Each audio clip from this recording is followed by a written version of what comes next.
There's a guy, I don't even know, his name's Tim Bradley, I think. I guess he was like a really like well thought of fighter and champion, and he was telling a story recently about when he brought in Crawford to spar.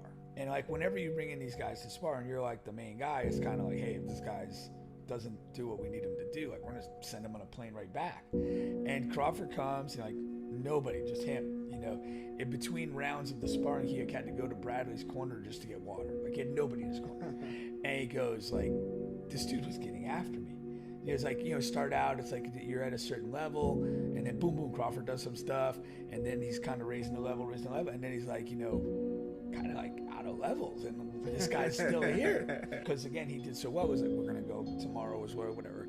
And he's breaking down the film, and he's kind of strategizing, I'm going to try and do this and this, that, you know, I didn't do the day before. And he goes, the second day to come back, and he's fighting him, and he's just as good. And all the adjustments that Bradley had made, like Crawford's made adjustments himself, and they're just kind of like at a super high level.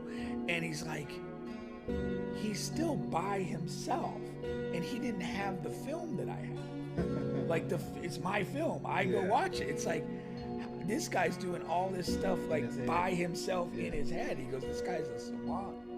And he says, he pulled him aside after. He goes, man, you need to get out of here. Like, you are a champion. Like, that's who you are.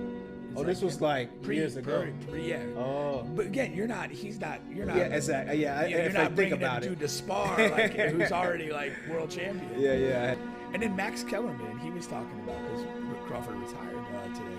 And he was just like, you know, like, he's one of those guys in every era that, like, the people that lived in that era will say, yeah, you could be. He's one of those guys. And the thing that he said, I thought this was great.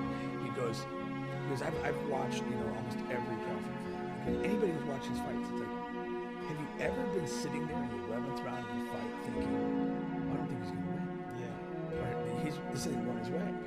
Like, every fight he's had, by the time you get to that fight, he's in control, you know? 100%. Because that is a thing with, he's like, I don't know how they're gonna score this one. Right. Yeah. No. Or he's gonna have to knock him out. He's gonna have to knock him out. He's got any chance. You've literally had 42 pro fights, and that's never happened. Yeah. Like, that says a lot. It does, man. It does.